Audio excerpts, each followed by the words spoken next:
तबीर नूर देखने वालों अस्सलाम वालेकुम। आपने हमारा चैनल सब्सक्राइब नहीं किया तो अभी कर दें। शेख चिली हुआ अंडे बेचकर अमीर। शेख चिली का नाम तो आपने यकीनन सुना होगा और इसकी कहानी पढ़कर लुत्फ़ अंदोज़ भी हुए होंगे। आज हम इसकी हिमाकत से भरपूर कहानी सुनाते हैं। किसी गांव में एक बुढ़िया रहती थी जिसका एक ही बेटा था जिसका नाम चिल्ली था। वो बहुत कामचोर, बेवकूफ़, सुस्त और काहिल था। इसे बस एक ही काम आता था, शेखी बिगाड़ने का।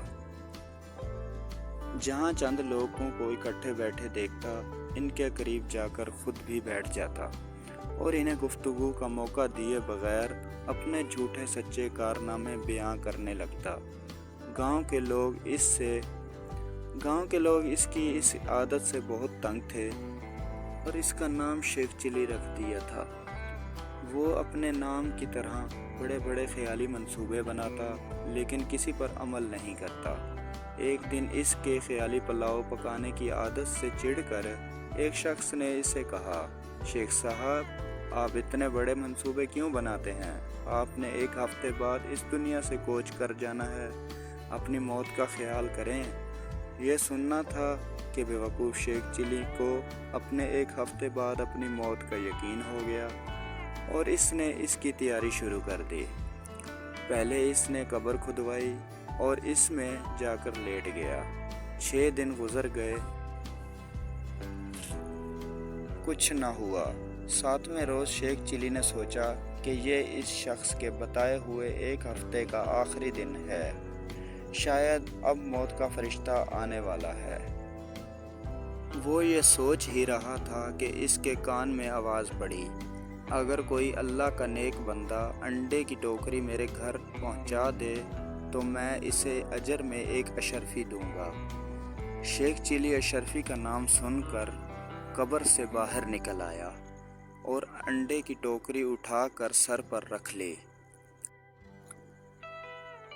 ये देखकर टोकरी के मालिक ने कहा, शेख साहब, ज़रा संभाल कर ले जाना, अंडे टूटने ना पाएं, वरना एक दमड़ी भी नहीं दूंगा, उल्टा हर्जाना ले लूँगा। शेख चिली बड़ी गुरूर से बोला, मियाँ साहब, मैं शेख चिली हूँ, कोई छोटा मोटा शख्स नहीं हूँ, पूरा गांव मुझे जानता है। ये कहकर वो अंडे की टोकरी लेकर चल पड़ा। ख्याली पुलाव पकाने की तो आदत थी ही। सर पर अंडे की टोकरी रखकर रास्ता चलते हुए इसकी जहनी रूह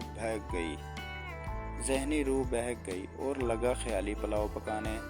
अंडे पहुंचाने की मजदूरी मुझे एक अशरफी मिलेगी, बड़ी रकम है, इससे मैं मुर्गी खरीदूंगा, वो अंडे देगी, अंडे बेचकर बकरी लूँगा, जो बच्चे देगी, बकरी बेचकर गायें लूँगा,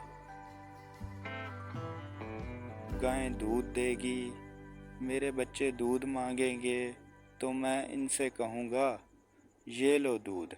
इतना कहते ही इसने टोकरा पकड़े दोनों हाथ हटा लिए, जिसकी वजह से वो ज़मीन पर गिर पड़ा और सारे अंडे टूट गए। अंडे के मालिक ने जब ये मंज़र देखा तो वो आह व बका करते हुए बोला, हाय मेरे अंडे। दूसरी तरफ शेख चिली रोते हुए दुहाई दे रहा था, हाय मेरे बच्चे। दोनों की आहवजारी सुनकर लोग जमा हो गए और शेख चिली की बात सुनकर इसे बावर गिराया कि तुम्हारी तो शादी भी नहीं हुई, बच्चे कहाँ से आ गए जो तुम रो रहे हो? हाँ, अंडों के मालिक का तुमने जो नुकसान किया है इसका हर्जाना तुम्हें देना पड़ेगा। बात शेख चिली की माँ तक पहुँच गई। इसने वहाँ आकर हर्जाने की रकम अदा करके शेख चिली को गुलू खलासी करवाई। प्यारे दोस्तों, अगर हमारी कहानी आपको पसंद आई तो हमारे चैनल को सब्सक्राइब करें और साथ में दिए गए घंटी के निशान को ऑल पर सेलेक्ट कर दें। خدا حافظ.